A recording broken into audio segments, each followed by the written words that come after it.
if I want to sell today, like because I have this crazy idea or I'm frustrated or something happens, that's the time to cool my jets and understand that I'm playing chess, not checkers. Every move has to be contemplated. We have to run our business a certain way so that, not that we're sellable, that's the wrong language. If you are really interested in selling your business, you need to be buyable. Why does somebody need a business coach? It brings a level of wisdom and perspective that we can't have ourselves.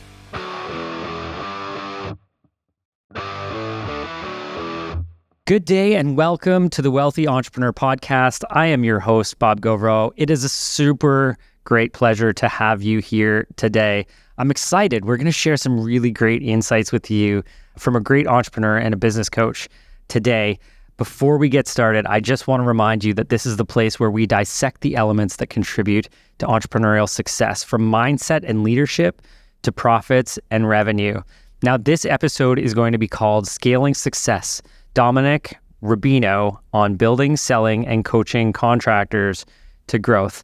Now, before I bring Dominic in, I want to just share with you a quick bio and let you know that this is going to be an extremely valuable conversation of multiple entrepreneurial journeys. So it's not specific to contractors, but there's going to be a lot of takeaways for this for you. And I'm excited to be able to share this conversation. So Dominic Rubino, his bio says some people like to tinker on cars. He likes to tinker on businesses so that they run smooth, perform great, and are fun to be in. He's a serial entrepreneur, proud husband and father, and a horrible fly fisherman. I don't know, I've heard some of his fishing stories. I haven't heard horrible come out of those. I guess that's maybe in comparison to other expert fly fishermen, because he'd sure beat me. You might already know Dominic from the two podcasts that he hosts. The one is called Profit Tool Belt, and the second is called Cabinet Maker Profit Systems. I had the pleasure of being a guest on his Profit Tool Belt podcast. It's a fantastic podcast, easy to talk to, fantastic business advisor and coach. And the last thing I'll say is Dominic is also the author of Construction Millionaire Secrets. This book was written in gray hair and wrinkles. It's a collection of 22 secrets learned and observed in construction trailers, boardrooms, site visits, and conference calls with contractors all over the world. For all of you listening today, this is going to be a real treat. Someone who's built a business up to the 9-figure value and revenue mark and exited successfully. Lots of insights to be shared with you. A new fast friend of mine and a colleague that I'm happy to refer people to. Excited to welcome to the show, Dominic Rubino. Okay, so the intro was fantastic. I'm really, really excited to have Dominic Rubino in here today. Dominic, how are you today, my friend? Bob, I'm good. It feels like just yesterday you were on my podcast. That might have been the case. It wasn't quite yesterday, but it feels like yesterday. Well, listen, my friend, I'm so excited. You know, I did a lot of talking on your podcast. I know a little bit about you, wanting to learn more, and I'm going to give you that chance in just a second to share that. But you know, we definitely have a passion for working with both of us with contractors and really helping them live a better life, reach certain levels of success that maybe we've gone through. We've worked with other contractors to help them get there. I would love for you to share your entrepreneurial journey, because I think you've experienced some things that a lot of people haven't experienced just yet. And I'm sure through listening to your story, your journey, that we're going to be able to decipher a lot of actionable items that people need to take advantage of. So yeah, I'll turn it over to you, sir. Okay. Well, thank you. And I love your energy. You're great. You're not the normal accountant. Oh, I get that a lot. Yeah. But I also have to say, I appreciate that. So the thing I hate most in an intro is when somebody gives this big long spiel and then says, so that was 1987. So, right. And you're like, uh-oh. So let me ask you, where would you like me to start? Well, let's go back to the start of the entrepreneurial journey, because I know it's not necessarily just specific in a contractor space, but let's talk about what got you in there, maybe some of that journey, some of the highs, some of the lows, some of the things you've learned. And I always feel like listening to someone share their story, it's not so much about the success, although we love to see that, to know that you got there, but it's in the challenges and what you did to overcome them that I think the greatest learnings are from. So yeah, I'll leave it to you there. Choose your own adventure and I'll dive in as needed.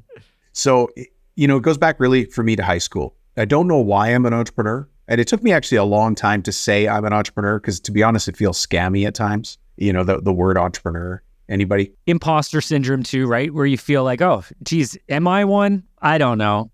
Yeah. Yeah. So it actually took a long time for me to get there. But the first real company that I had was organizing lifeguard dances, which was fun. They were called the Rock Lobster Lifeguard Dances. So now everybody knows how old I am. That's a B-52s reference. But then I started painting houses. Actually, I started by putting Christmas lights on houses. And so I've always been a bit of a goofball. I like having fun. So my Christmas light company is called the Yo Ho Ho Light Co. And I know, right? That's where it starts, Bob. It goes downhill from here. But you have to imagine, I live in the Pacific Northwest, cedar shake roofs. I borrowed my dad's ladder and I had a staple gun and I did Christmas lights. It's amazing that I'm even alive. It's raining. I'm installing Christmas lights. I don't know what I'm doing. I think the first job I did was $200 because I didn't know how to price a job. But I learned a lot there. What I actually learned, I think in my big takeaway was I don't know what I'm doing. And so right after that, when I did get a chance to go to college, to university, and I joined something called one of the student painting franchises. I didn't know it was a franchise at the time. I thought I don't know what I thought, but I became a student painter company. And I did really well at that because I wanted their paperwork. I just wanted their stuff. Yeah. I learned to sell and I learned to hire people, had no skill, and I learned to manage and motivate them. And it's funny. I met a ton of people who've gone through maybe the student works, and I don't know which one it was for you, but a lot of people have gone through that. And I remember looking at that myself going, how cool is this for someone who's a high performer, wants to work hard and learn some of the elements of business? I had an opportunity to work in a retail place in sales when I was young, which was a fantastic experience as well. Like anybody who can get sales experience younger, my God, how that will help drive your future success. Dealing with no's. Yeah, you want to get to the point where you have ice water in your veins, where somebody says no, and you're like, that just meant no, not right now. Let's keep talking. Yeah. And the value of persistence and follow-up. Yeah, polite persistence. I mean, we could go down the sales path as well because I have obviously some professional sales in my background, but the ability to go out there and say, look, if somebody's going to do your Christmas lights or somebody's going to do your painting or somebody's going to fix your deck, I hope it's me because at least I know I'm going to do a good job. And that's maybe all you need to do to sell the next renovation job or kitchen or roofing. Like, I hope it's us because I know who else is out there and golly, I hope we can do it because I know what we're going to do. I don't know what they're going to do. Yeah. So, all right, we've got the Christmas lights business. That's gone. It's likely funded post-secondary education or at least some enjoyment. No, actually, there's a funny story in the middle of that. So I because I was a lifeguard, I started to teach kids to swim in the backyard pools. And it just kind of happened, I met a family. They're like, oh, can you teach our kids to swim? I'm like, yeah, I'll do it in your pool, but I'll teach your kids for free if you invite other kids and I charge them. So that happened. And then because I've got a big mouth, I started cleaning pools. And so I cleaned this pool, then I cleaned the neighbor's pool. And I have like 7 or 8 pools I'm cleaning. It's not big. So I'm still in university at the time, right? I'm standing in I want to call it the spa store. It's where you go buy chlorine and bromine and the scrubbers. It's just where people buy hot tubs, right? So I'm standing there, I got a bunch of stuff in my arms and a guy taps me on the shoulder and says, hey, you want to sell your company? Bob, I just go, yeah, 20 grand. And that was it. That was the answer, right? So nothing, right? I just go back to life. This conversation's nothing. It's just some guy at the pool store. So now dial it forward a couple weeks. I'm at somebody's pool. Now you got to remember, this is the 80s. I've got the Walkman, the yellow Walkman on my hip, the headphones on, the big, huge pool pole. My socks are, up to my knees. It's the 80s, right? And of course, I look good because I'm hoping their daughter's home watching me clean the pool, right? You know exactly what's going on in my head. The shirt. The shirt is off. No, I have never been that guy, but yeah. But I'm cleaning the pool and some guy comes through the gate. And I've got this big pool pole in my hand. I'm like, hey, who the hell are you? And I'm like waving the pool pole. He's like, dude. Will you take a little less? And I'm like, for what? He goes, for the company. I'm like, yeah. So I was ready to go back to school. And I just sold him a broken pool pump and 7 or 8 accounts. And I got a couple of grand for that. And I went and I was in university. I drank it, basically. That was it. So that was actually my first exit. I forgot until we were on this track. Yeah. Yeah. He got divorced. He got divorced and needed to reinvent himself. And he was a pool guy in another city and moved here. And it was his start. Yeah. It worked. Okay. So, all right. We've got lights. We've got pool, lifguard dances and parties like this. What was the next evolution for you? Well, painting businesses. And then I went into corporate. I did. I went and worked for Sprint.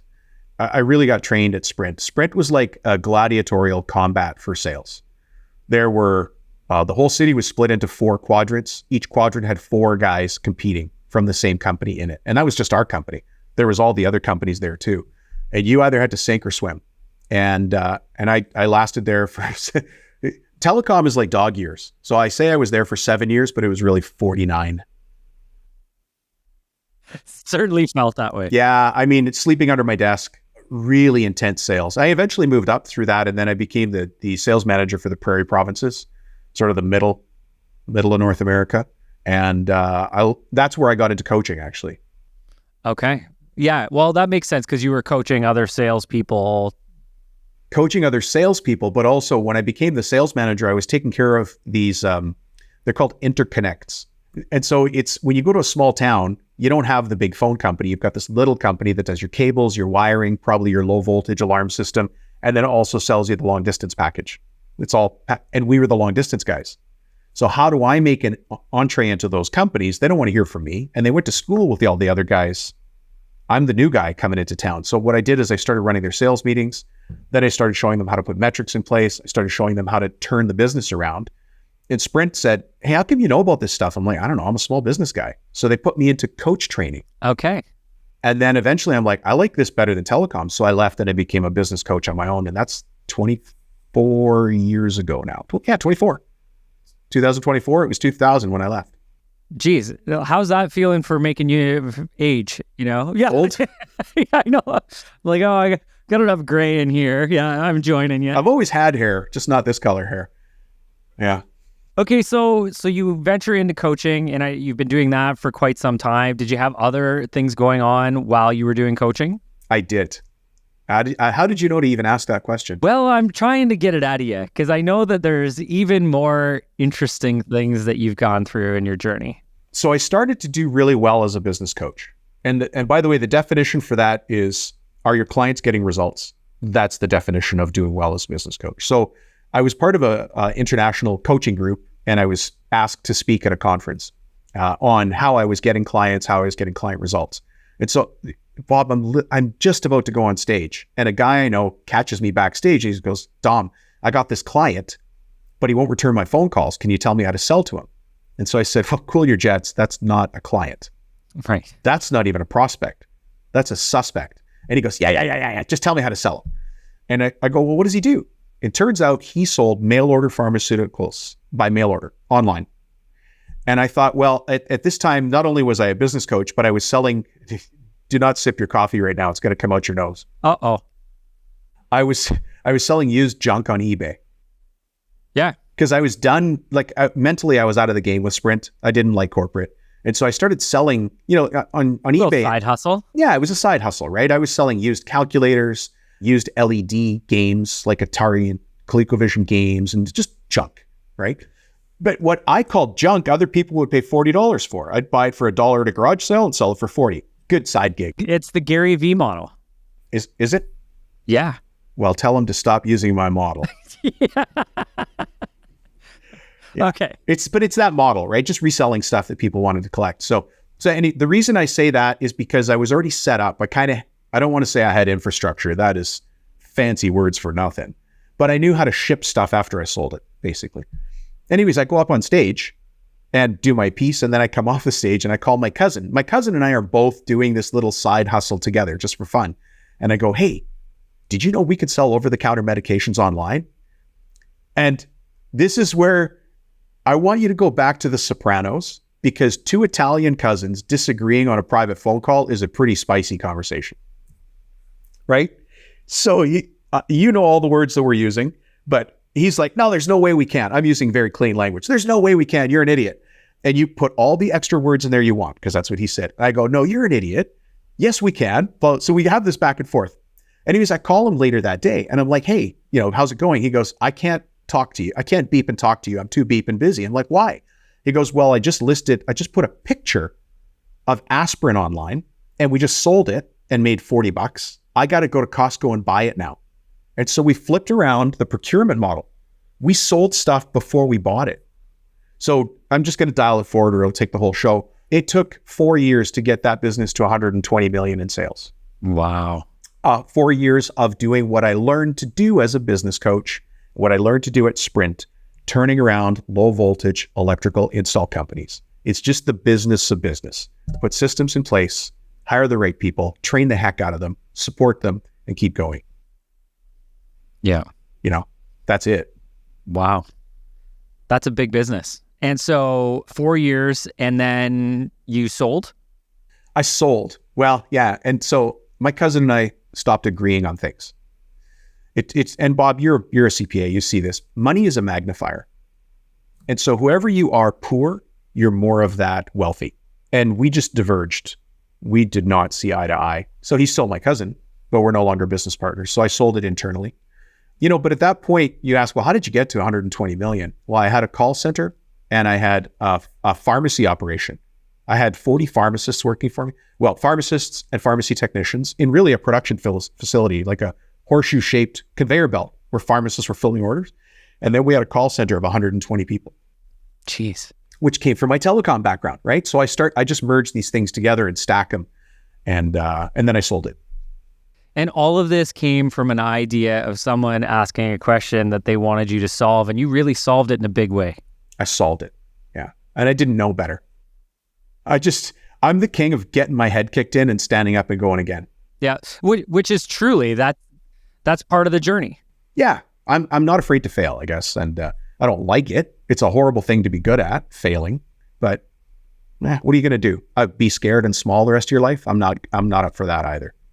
Yeah. And you know what? I talk about this a lot. And so for any of the listeners who've been following me, resiliency as an entrepreneur is a skill that you need to learn.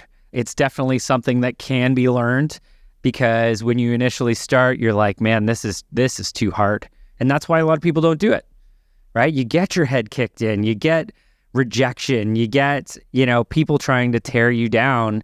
And, it's the perseverance, the resiliency of, being determined to succeed. And it sounds like you've done just that. So, okay, you've been business coaching, you built this business, you sell it, and then you're all in on coaching. Is that what sort of happened after that? Yeah, I'm all in on coaching, but I out of respect for the audience, can I go back a little bit? Absolutely. I want to go back to the painting thing, because I don't want to make it sound like, this guy kind of tripped he's like some sort of Forrest Gump. No, I'm not. Hey, I'd like that story. I know, life is like a box of chocolates, right? No, you talked about resiliency. It comes with like some serious pain. And I don't particularly care to go into it too much, but I remember driving through an intersection hoping to get hit by another car. Like life was that bad. And I was a painter. I had a crappy van that eventually ended up getting, what do you call it when the police put tape around it? You can't drive it anymore. It was just a crappy van. Anyways, but I remember driving through an intersection and my life was it was horrendous. Customer problems, staff problems, cash flow, couldn't pay people, couldn't finish jobs. And I just remember having that fleeting thought, driving through an intersection, please let me get hit by another car. Like some excuse to take me out of the game. So I don't want, it's easy for us, you and I, to laugh, and we're sort of 20 plus years into this, but man, there were some dark days. Dark days. I couldn't afford to fix my own car. My girlfriend had to take me out for our anniversary and pay for everything. Yeah, you do not stand tall. Like that is not a good day. So I appreciate you talking about resiliency, but I don't want to take away from people listening who are in the middle of it now. It gets better if you keep going. Yeah, and I would say too, maybe just to add on to that, it gets better, but if you're anything like me, who is driven by continuing to reinvest heavily, you kind of put yourself back in that space at all times, right? Yes. And there's like a little bit of I talk about this, I'm like, there's a little bit of an illness in here because, it doesn't feel good. You don't want to be there, yet you put yourself back in that place constantly because, you're driven by something that's bigger than you. And I'm sure a lot of people are relating with that right now too, because it happens. So I don't want to keep derailing it, but I'm going to put an exclamation mark in what you just said. I was driving back from probably I was going fishing or something, and I was hungry, but I didn't want to listen to the radio anymore. And so I said to myself, do I stop and get food, or do I stop and buy a book on tape? But I only had the money to do one. And I bought the book on tape and drove hungry. I appreciate you saying that, because you just reminded me, like a conscious decision to go hungry, but eating was not going to make me better in life. Trust me. I got a couple of weeks of insurance on me.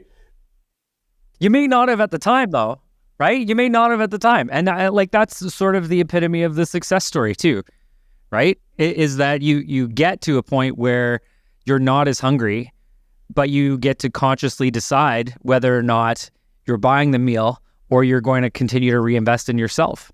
And, you've got to a spot where there's a little bit more of a safety net, right? You've got a little bit more to burn, but you're still choosing.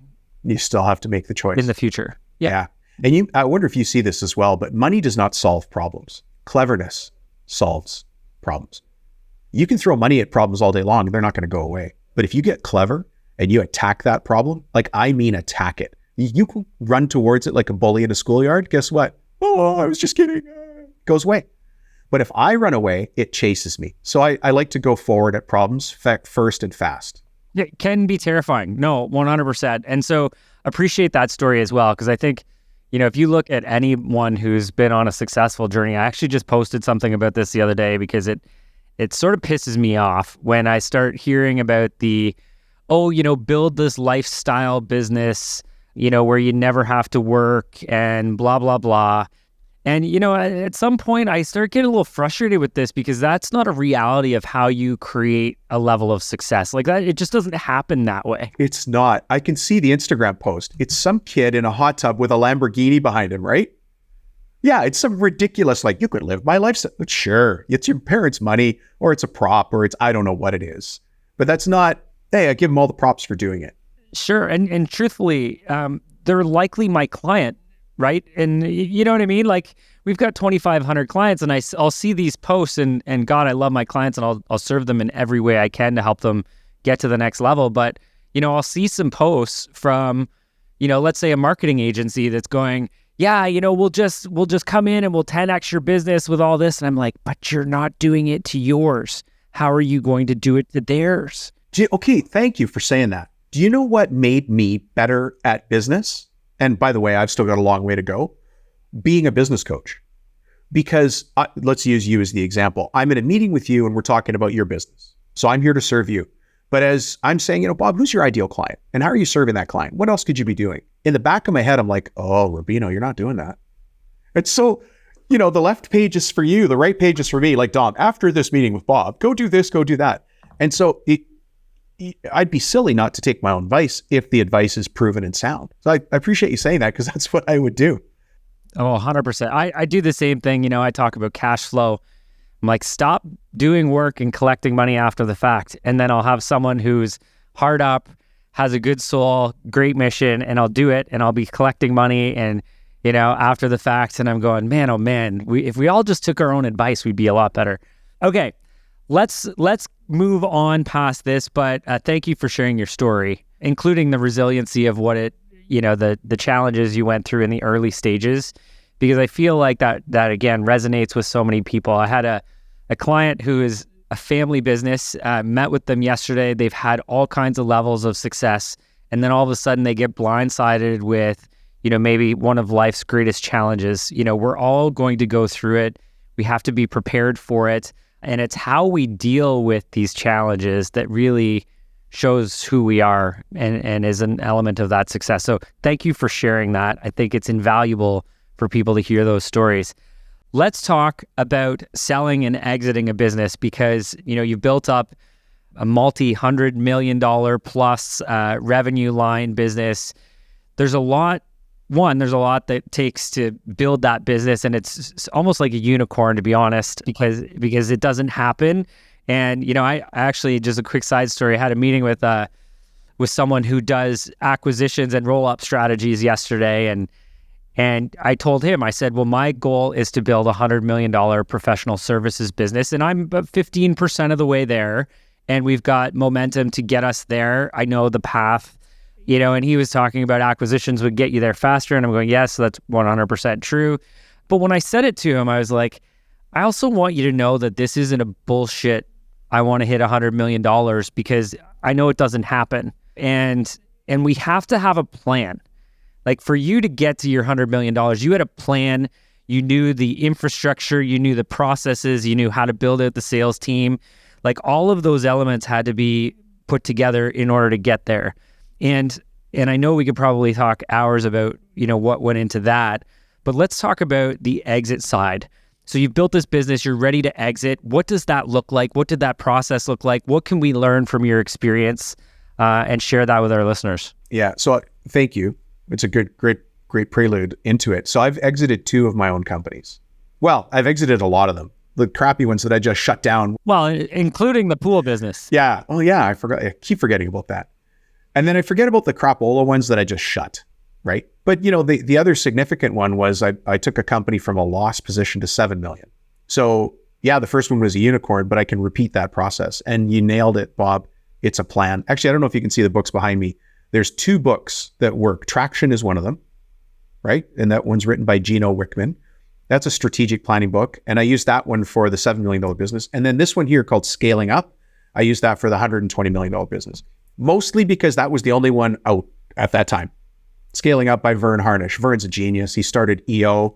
He's just a great, very influential, wise, awesome guy. But he's got a good system there for turning around a business. To be honest, that one's for bigger businesses with like VPs and directors and like a big cascading shadow under each, piece of the org chart. For most of the mid-sized market, Traction is an excellent book for turning around a business. But it doesn't matter what system you use, just use a system and stick to it. Have to have one. And the system being, here's who's responsible for what and how you hold them accountable really is it, and what's driving the outcomes for them.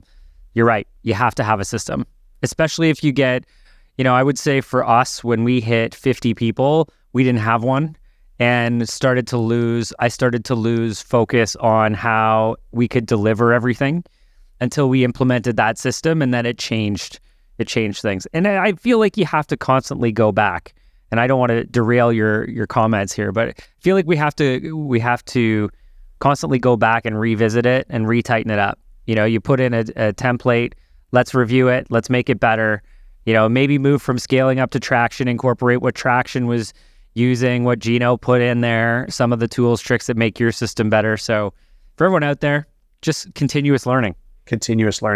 So what you said, and I'm going to put words in your mouth, apologetically, is actually the system.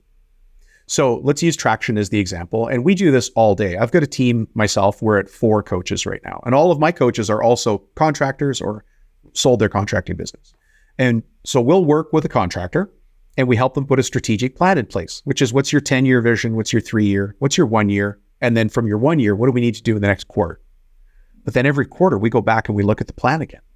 So we're always shoulder checking the original plan. And then the coaching meetings, all we're doing is working towards the quarterly plan. And so you're just moving in that direction.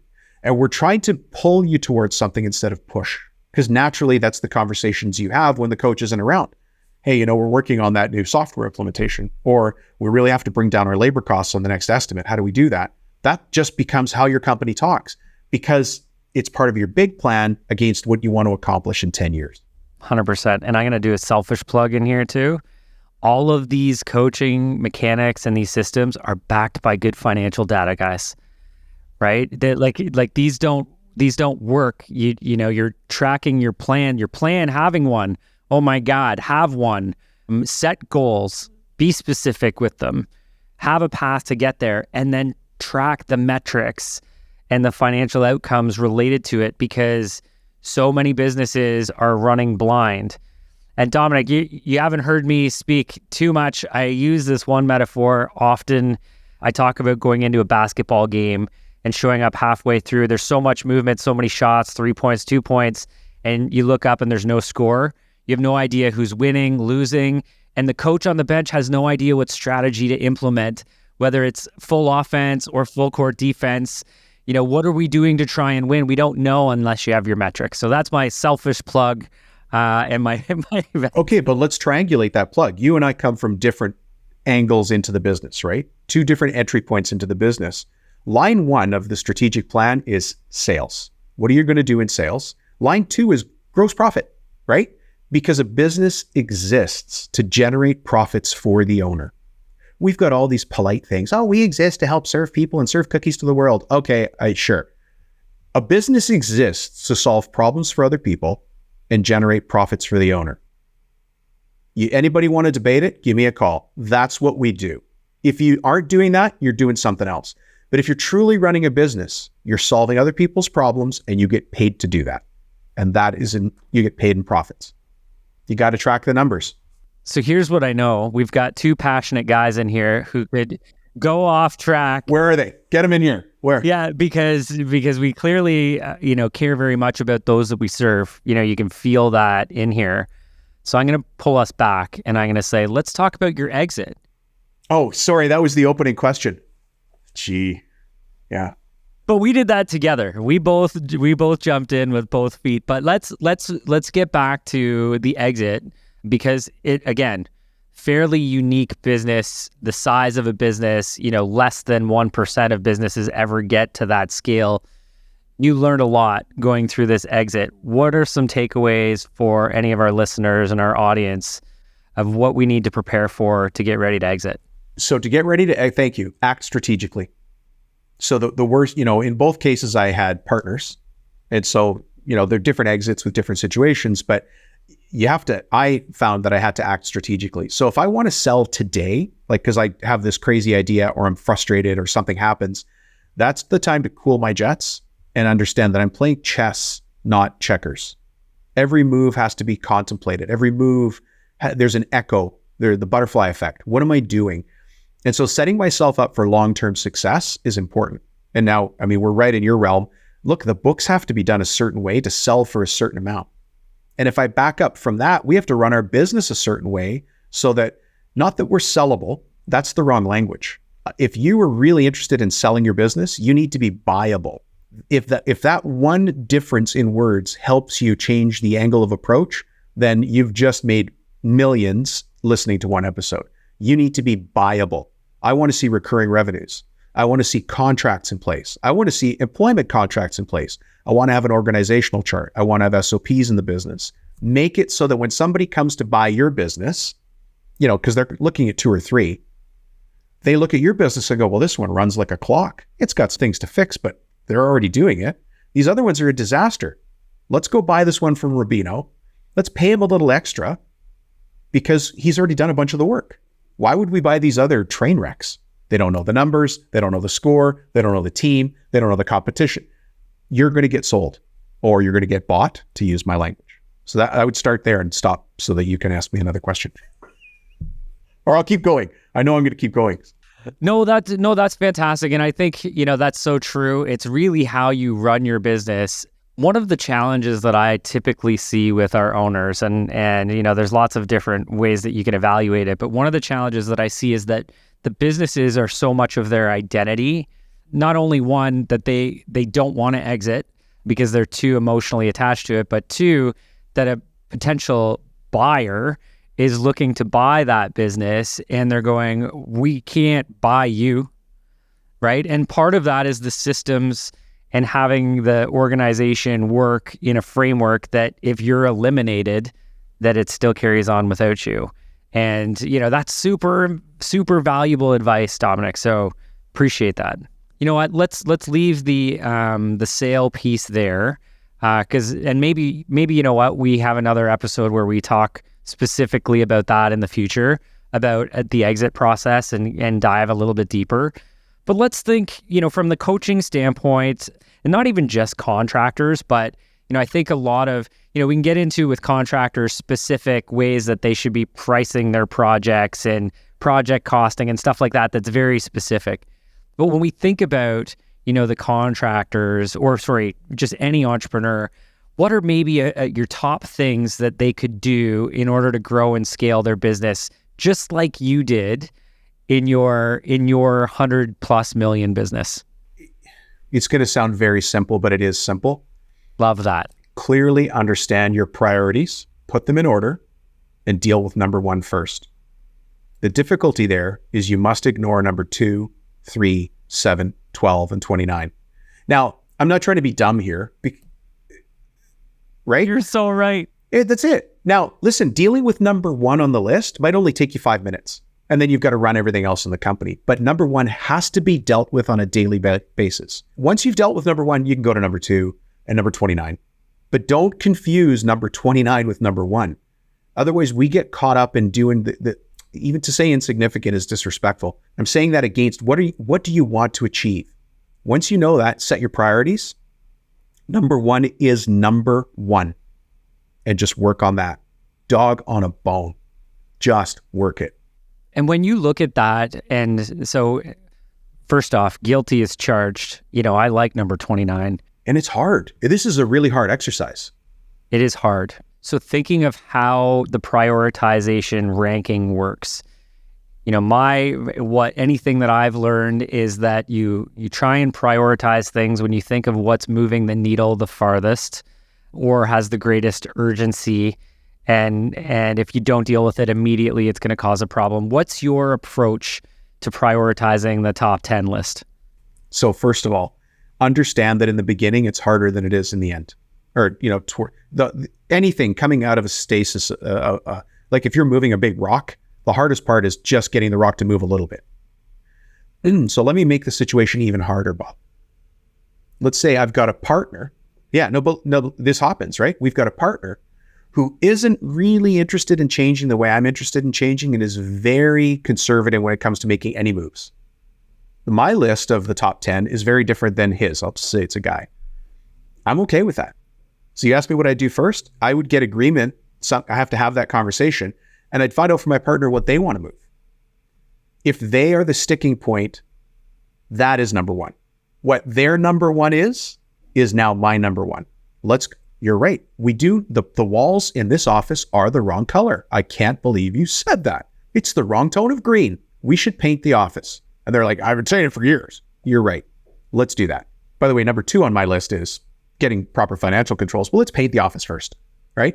So I'm just saying something ridiculous, but my number 1 is actually not anything you see. It's getting my business partner or some influencer to move. So that strategy requires actually a lot of thought. In the first sale that I made, one of my partners was purely driven by ego, his ego. I mean, he'd give Gene Simmons a run for his money, right? Gene Simmons can have his own room when my head won't fit through the door, right? And so I was like, how do I come up like this? It was a partnership by accident with that guy. And so eventually I sat back and I said, well, if his superpower is his ego, let's use his ego as my asset. And so my job was to make everything his idea, because once it was his idea, it was the only idea in the world. And guess what happened? Your priorities list got taken care of. Because they were his idea. Yeah. Yeah. And it's strategy. There's a really good book called Sun Tzu, The Art of War. And, I won't do the quotes any justice, but there is a lot of talk in that book about how to strategically arrange things so they move in the right direction. And it's not always a direct course of action. So you really have to think about these things. And this is, if you ask why does somebody need a business coach? I'm not trying to make an ad for me. I don't care. I don't need you as a client. I don't need anybody as a client. But you need somebody to have perspective. It's like going to the gym.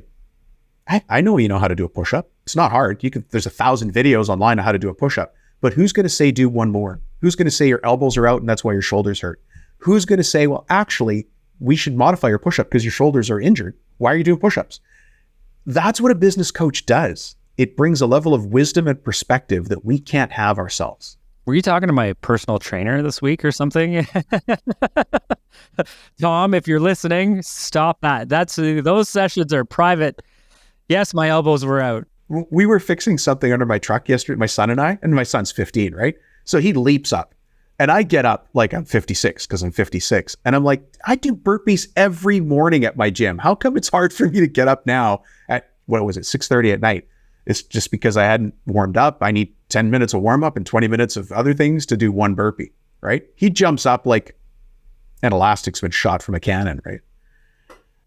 I know my son's 16 too. And, sometimes it's unfair, but you know what? The reality is, guys, what a great analogy to business. Some people have the ability to adapt faster, smaller teams, more nimble, more resources, and we've got to compete with them. And so, we need to find our strategy to continue to move forward. And sometimes we can't see our strategy because we're doing our bench press with our elbows out, and I can't see because I'm trying to not let this weight crush me, and that's where we can have a coach. And I am going to promote you because I think you're a fantastic coach and your insights are invaluable. You've been there, you've done it. I think that is a key attribute to someone who's guiding someone to success, is someone who's been there and done that. And it's true. We need a coach. I go to my personal trainer for that exact reason, because first off, if I have to show up for me, I probably won't. So I have to show up for him, because he will call me if I don't show up and he'll be mad at me. And I don't want, I'm a people pleaser. I don't want people to be mad at me. And two, he'll tell me that I'm doing 3 more than I thought I could even do. And he's like, I got you, and to your point, that's what a good coach is. It makes you stronger and it pushes you harder and keeps you more on track to your goals than you would yourself. So 100% completely agree with you there. Let's talk about the future trends in the contracting space. Like before you jump in, we were talking a bit offline and I said, wow, has the contracting space ever been sexier to investors? Like it really, right now, if you're a contractor out there, even a business that has gotten to a certain scale with a certain element of profitability, there are buyers out there more than there have ever been buyers out there. So let's talk about what the future trends are in the contracting industry, and maybe that's one of them. Sure. Well, for sure, there is more money floating around than ever before for contracting. And I think there's a certainty to contracting that we love, right? Contracting has its problems. One of them being that in schools, we keep pushing our kids towards be a doctor, be a lawyer, be an accountant, no offense, We need people to be pushed towards accountants. We're dropping like flies here. But yeah, you're right. It's be a teacher, go work for the government, and let people choose their own path. Yeah, and some people are really good mechanically, and it's never going to go out of style. So think for a second about your neighborhood where you live. And now if you could float up above, Google Earth, above your neighborhood and look down, I don't know, you'd be able to see, but how many of your neighbors have ladders? How many of your neighbors own their own ladder? Probably not very many anymore, right? How many have a toolkit that's not from Walmart? So are they able to fix their hot water tank or a leaky sink? Okay, maybe you got a few, maybe you have none. But now the people who have access and skills on those tools become more valuable. Okay, so now let's take into account time. It takes me an hour to drive to work, then I work all day, then I drive an hour back.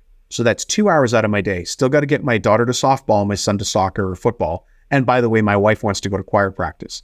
I don't have time to go up on the roof and possibly fall and impact my job, which brings my family the money.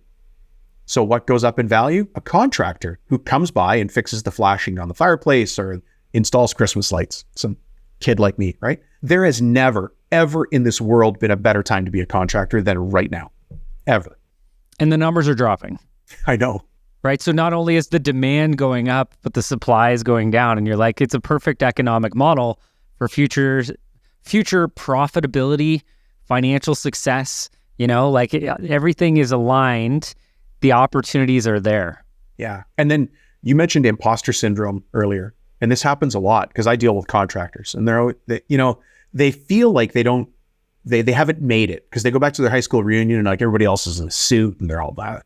I'm like, dude, what are you talking about? Yeah, he drives a Porsche, but he probably leases it.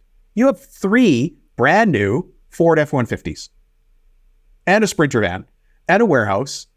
But from the outside, he's like, well, Jerry drives a Porsche. Yeah, Jerry leases the Porsche and he's got 1 job. You're running 4 contracts right now. for a total value. Like, it doesn't matter whether all four are 50 grand or 500 grand. But people tend to look at others and say, well, I don't match up to that standard. Instead of saying, well, hang on, you're about to pass this business on to your son or your daughter. You're building legacy. Or exit a 9-figure business, Yeah. You pull up to the light in your truck and they pull up in their Porsche or Mercedes, but they lease it. You own yours and 6 others. I like my Ford F-150. I like my Toyota 4Runner. I love my 4Runner. Listen, I can go there wearing the suit too, but I still pull up in my Ford F-150. Yeah, it's more functional. But you know what I mean? We always think that we haven't made it because we don't have the toys. And what are you really trying to build? I'll tell you, one of the most impactful stories to me, and this one I was able to help with, was a guy who said, I need to make more money out of my company. Okay, I've heard that 1,000 times. I've heard that 10,000 times. Why do you need to make more money? So we go through this whole rigmarole, but finally it comes down to, he put his mom in a home. And his mom had raised him. She was a single mom. Dad was never part of his life. But now that his mom is in a home, she's in a quad. So it's her and 3 other people. And one of the other ladies in there has dementia or something. Anyway, she's yelling and screaming all night. His mom can't sleep. And he looks, this is a big guy. His hand looks like a bagel with breakfast sausages sticking out of it. He's a massive guy. He's just about to get emotional. And he goes, Dom, she raised me and I got to take care of her now when she needs me most. I got to get her in a private room. His entire company was running just so he could get his mom in a private room. That's driven. That is why you do it, right? That's purpose. So he doesn't need the Porsche. He doesn't need the big house. He needs to take care of his mom because she took care of him. That was his entire being wrapped up in that. And we've got so many stories like that of just good guys, good people trying to run good businesses to take care of somebody else. And also transform the lives of those that they're serving. Thinking of, all the contractors that are out there that are putting additions on to accommodate the family member that's moving in with people, making it more mobility accessible as people are aging. The work that you're doing is incredible. There's so much purpose attached to that. But yeah, if you can identify your own purpose as well, it makes it even more powerful. For sure. And back to the opportunity side, I do feel like not even just contracting businesses, but entrepreneurship is certainly, as a theme, has gotten stronger. But here's what I would say is that, I'm going to make a prediction that entrepreneurship is going to see greater failure rates in the future. And the reason is that everyone looks at the success stories and says, oh, isn't that nice? Must be easy. Let's make it back to my little lifestyle rant earlier. You know what? It looks easy. Everybody gets Fridays off. They get to be with their families. They've maybe got some of the toys. I can do that. And you need some drive to get in here, and you need a plan. If you don't have a plan, you're just not going to get there. Yeah, it's going to be frustrating. I wish I'd had a plan sooner, and I didn't. I agree. Dominic, this has been a pleasure.